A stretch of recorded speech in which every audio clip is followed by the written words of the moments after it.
സന്ദീപ് വാര്യർ വീണ്ടും ഒരു പരാമർശമായിട്ട് എത്തിയിട്ടുണ്ട്. അതായത് ഭീകരവാദത്തിനെതിരെ സംസാരിച്ച് മുസ്ലിങ്ങളെ കുറ്റപ്പെടുത്തുന്നവർ രാജ്യത്തോട് ദ്രോഹം ചെയ്യുന്നവരെന്നാണ് പറയുന്നത്. മുസ്ലിങ്ങളെ ഇവിടെ ആരും കുറ്റപ്പെടുത്തിയില്ല, ഭീകരവാദികളാണ് കുറ്റപ്പെടുത്തിയത്. ഭീകരവാദത്തെയാണ് നമ്മൾ എതിർക്കുന്നത്. അപ്പോൾ ഇവിടെ മറ്റൊരു മുതലെടുപ്പിനാണ് ഇവർ ശ്രമിക്കുന്നത്. ന്യൂനപക്ഷ പ്രീണനം നടത്തി ഒരു മുതലെടുപ്പ് നടത്താൻ, രാഷ്ട്രീയ ലാഭം അവിടെ ഉണ്ടാക്കാമെന്നാണ് സന്ദീപ് വാര്യരെ പോലുള്ള ആൾക്കാർ ശ്രമിക്കുന്നത്. VT ബൽറാം എന്ത് പറയുന്നു?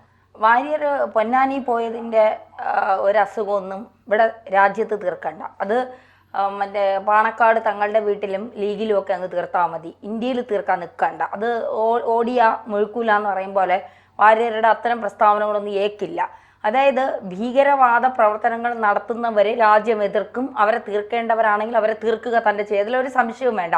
പക്ഷേ 4 വോട്ടിന് വേണ്ടി ഒരു ഇപ്പം എല്ലാ മുസ്ലിങ്ങളെയും ഇവിടെ ആരും കുറ്റം പറയുന്നില്ല. എല്ലാ മുസ്ലിങ്ങളുടെ നെഞ്ചത്ത് ഇവിടെ ആരും തീവ്രവാദം വയ്ക്കുന്നുമില്ല. തീവ്രവാദികളായി വരുന്നവരുടെ പേരുകൾ, അവരുടെ സമുദായം, അവർ ചെയ്യുന്ന രീതികൾ, അതനുസരിച്ചാണ് നമ്മൾ അവരോട് പെരുമാറുന്നത്. അല്ലാതെ ഇന്ത്യയിലെ ഒരു മുസ്ലിങ്ങളെയും, നല്ലവരായ മുസ്ലിം സഹോദരങ്ങൾ വരെ ഈ ഭീകരാക്രമണത്തിൽ നെഞ്ചു തല്ലി കരയുന്നുണ്ട്, നല്ലവരായ സന്ദീപ് വാര്യരെ പോലെ അധപ്പതിച്ച് കിടക്കുന്ന, മനസ്സിൽ കൊടിയ വിഷം വച്ചിരിക്കുന്ന, എന്താ 4 വോട്ടിന് വേണ്ടിയും ആളുകളെ സുഖിപ്പിക്കാനും, പാണക്കാട് തങ്ങളെ ഉൾപ്പെടെ കുറേ മുസ്ലിം ലീഗിലുള്ള കുറേ ആൾക്കാരെ, മുസ്ലിങ്ങളെ സുഖിപ്പിക്കാനും വേണ്ടി ഇത്തരം പ്രസ്താവനകൾ നടത്തുന്നവരെയല്ല ഞാൻ പറയുന്നത്. നല്ലവരായ മുസ്ലിം സഹോദരങ്ങളുണ്ട്. അവർ ഈ കശ്മീരിലെ തീവ്രവാദി ആക്രമണത്തെ വളരെ രൂക്ഷമായി വിമർശിക്കുന്നുണ്ട്. ഇവന്മാരെ ഒരുത്തരെയും വെറുതെ വിടരുത്, ഞങ്ങളുടെ സഹോദരങ്ങളെ തീർത്ത ഒരുത്തന്മാരെ വെറുതെ വിടരുതെന്ന് പറയുന്ന ഇന്ത്യയിലെ നല്ലവരായ മുസ്ലിങ്ങളുണ്ട്. അവരെ നമ്മൾ ഒരിക്കലും കാണാതെ പോകരുത് എന്നുള്ളതാണ്. ഇവിടെ ഒരു വിഭാഗത്തെ ആരും ഒറ്റപ്പെടുത്തുന്നില്ല. എപ്പോഴും ഈ എന്താ പറയുക, ആക്രമണങ്ങൾ നടത്തുന്നവർ ഈ വിഭാഗത്തിൽപ്പെട്ടവരായി പോകുന്നു. അതാണ് നമ്മളിവിടെ ചർച്ച ചെയ്യാൻ ഉദ്ദേശിക്കുന്നത്. ഇന്നലെ VT ബൽറാം ഇത്തരത്തിൽ ചില പ്രസ്താവനകൾ നടത്തി. അതിനുശേഷം സന്ദീപ് വാര്യരുടെ പോസ്റ്റ് ഇങ്ങനെയാണ്: രാജ്യമൊട്ടാകെ കശ്മീരിൽ നടന്ന ഭീകരാക്രമണത്തിനെതിരായ ജനവികാരം ഉയരുന്നു. കശ്മീരികൾ തന്നെ തീവ്രവാദികൾക്കും പാകിസ്ഥാനുമെതിരെ പ്രതിഷേധിച്ച് തെരുവിലിറങ്ങുന്നു. ശക്തമായ നിലപാട് സ്വീകരിക്കാൻ എല്ലാ പ്രതിപക്ഷ പാർട്ടികളെയും ആവശ്യമുയർന്നിട്ടുണ്ട്. നാടൊന്നിച്ച് ഭീകരർക്കെതിരെ അണിനിരക്കുമ്പോൾ ഒരു കൂട്ടർ ഹിന്ദു മുസ്ലിം വിഭജനമുണ്ടാക്കാൻ സോഷ്യൽ മീഡിയയിലൂടെ കിണഞ്ഞു പരിശ്രമിക്കുകയാണ്.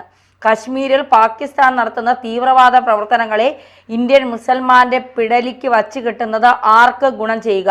വാസ്തവത്തിൽ സംഘികൾ ഇന്ത്യൻ മുസൽമാന്റെ ദേശക്കൂറ് ചോദ്യം ചെയ്യാൻ കശ്മീർ തീവ്രവാദ ആക്രമണത്തിന്റെ പശ്ചാത്തലത്തിൽ സോഷ്യൽ മീഡിയ ഉപയോഗിക്കുമ്പോൾ വിജയിക്കുന്നത് പാകിസ്ഥാന്റെ നറേറ്റീവാണെന്ന ബോധം പോലും ഇവർക്കില്ലേ? സ്വാതന്ത്ര്യം കിട്ടിയ ദിവസം മുതൽക്ക് തുടങ്ങിയ പാകിസ്ഥാന്റെ ചൊറിച്ചിൽ നമ്മൾ കാലാകാലങ്ങളിൽ തീർത്തു കൊടുത്തിട്ടുണ്ട്. ഇന്ത്യക്കാർ ഒറ്റക്കെട്ടായി നിന്നാൽ മാത്രമേ ശത്രുവിനെതിരെ വിജയിക്കാനാവൂ. അല്ലാതെ ഈ ഒരു തീവ്രവാദി ആക്രമണം മുസ്ലിം വിരുദ്ധ രാഷ്ട്രീയ പ്രചരണത്തിന് ഉപയോഗിക്കുന്നവർ രാജ്യത്തോട് കൊടിയ ചതിയാണ് ചെയ്യുന്നത്.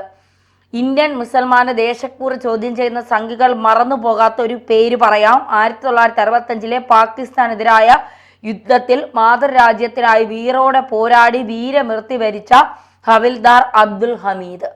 രാജ്യം പരംവീർ ചക്ര നൽകിയാണ് ആ പോരാട്ടത്തെ വീര്യത്തെയും ദേശസ്നേഹത്തെയും ആദരിച്ചത്. പറഞ്ഞു വരുന്നത് ഇന്ത്യൻ മുസൽമാന്റെ ദേശസ്നേഹത്തിന് സംഘികളുടെ സർട്ടിഫിക്കറ്റ് വേണ്ട എന്നാണ്. തീവ്രവാദത്തിനെതിരായ പോരാട്ടത്തിൽ മതം പറഞ്ഞ് ഇന്ത്യക്കാരുടെ ഐക്യം തകർക്കാൻ ഇറങ്ങിയാൽ നിങ്ങൾക്ക് കാലം മാപ്പ് തരില്ല. ഇത് പറയേണ്ട എന്ത് യോഗ്യതയാണ് വാര്യർക്കുള്ളത്? എന്തെങ്കിലും ഒരു യോഗ്യത വാര്യർക്കുണ്ടോ എന്നുള്ളതാണ്. സംഘികളെ പൊഴുത്തി ആകാശത്തോളം കൊണ്ടുവച്ചിട്ട് ആ പാർട്ടിയിൽ നിന്ന് ഒന്നും കിട്ടില്ല എന്ന് മനസ്സിലായപ്പോൾ, പാർട്ടിയല്ല സ്നേഹിച്ചത്, സ്ഥാനമാനങ്ങളെയാണ് സ്നേഹിച്ചതെന്ന് മനസ്സിലായപ്പോൾ ഒരു നിമിഷം കൊണ്ട് മറ്റൊരു പാർട്ടിയിലേക്ക് ചാടിപ്പോയ ആളാണ് സന്ദീപ് വാര്യർ. ഈ വാര്യർക്ക് ഇത് പറയാൻ എന്താണ് അർഹതയുള്ളത്? അതായത് ഇവിടെ ആരും മുസ്ലിങ്ങളെ കുറ്റം പറയുന്നില്ല. ഇത് പ്രധാനപ്പെട്ട കാര്യം എന്ന് പറഞ്ഞാൽ മനസ്സിലാക്കേണ്ടത്, മതം ചോദിച്ച് അവിടെ വെടിവെച്ചു, ആ മുസ്ലിങ്ങളാണെന്ന് സ്ഥിരീകരിച്ചതിന് ശേഷം വെടിവെച്ച് കൊന്നു. അതാണ് സംഭവിച്ചിരിക്കുന്നത്. അതൊരു വാസ്തവമാണ്. അങ്ങനെ സംഭവിച്ചു. മതം നോക്കി തന്നെയാണ്, മുസ്ലിങ്ങൾ അല്ലാത്തവരെ തന്നെയാണ് കൊന്നിരിക്കുന്നത്.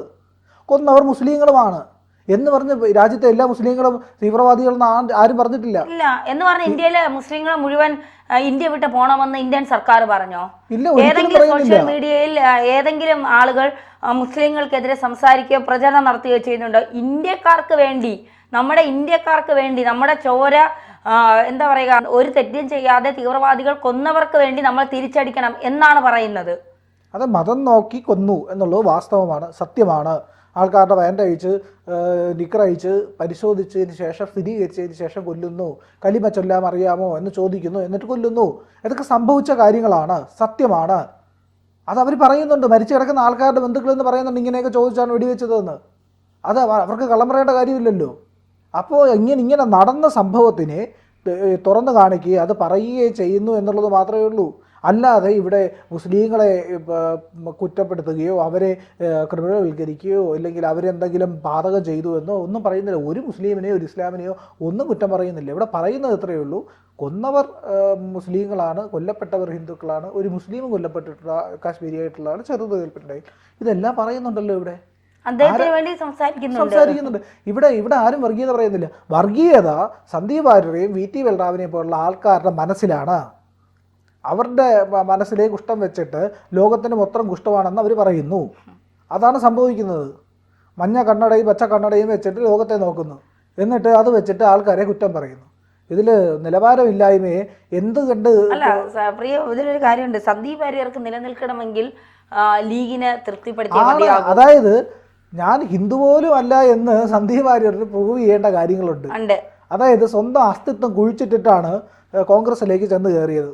ലീഗിൻ്റെ അടുത്ത് ഇനി കാല് പിടിച്ച് നിന്നാൽ ലീഗിൻ്റെ കാലും പാണക്കാട് തങ്ങളുടെ കാലും പിടിക്കാതെ സന്ദീപ് വാര്യർക്ക് നിലനിൽപ്പില്ല.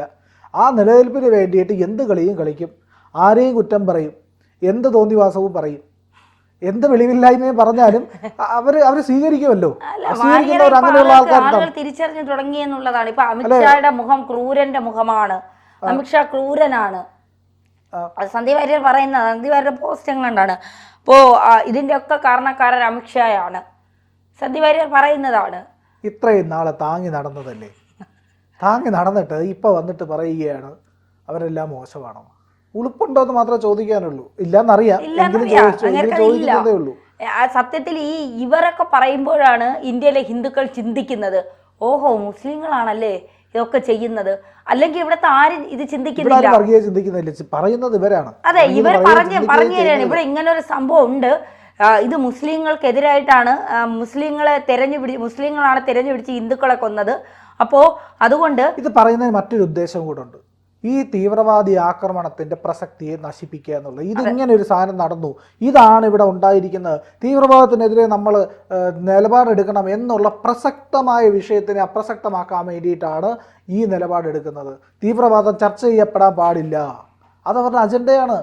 തീവ്രവാദം ചർച്ച ചെയ്യപ്പെട്ടാൽ ഇവരുടെയൊക്കെ രാഷ്ട്രീയം പൊളിയും, ഈ പറയുന്ന ആൾക്കാരുടെ രാഷ്ട്രീയം പൊളിയും. അതുകൊണ്ട് തീവ്രവാദം ചർച്ച ചെയ്യപ്പെടാതിരിക്കാനും പാകിസ്ഥാൻ്റെ സംരക്ഷിക്കാനും അതിൻ്റെ നിലപാടുകളെ സംരക്ഷിക്കാനും ആ വിധത്തിൽ ഇവിടെ ചില പ്രേരണ നയങ്ങൾ നടപ്പിലാക്കാനുമാണ് സന്ദീപ് വാര്യറും VT ബൽറാവും അടക്കം കോൺഗ്രസിൻ്റെ അടി തൊട്ട് മുടി വരെയുള്ള മുഴുവൻ ആൾക്കാരും പ്രയത്നിച്ചുകൊണ്ടിരിക്കുന്നത്. യാതൊരു സംശയവുമില്ല.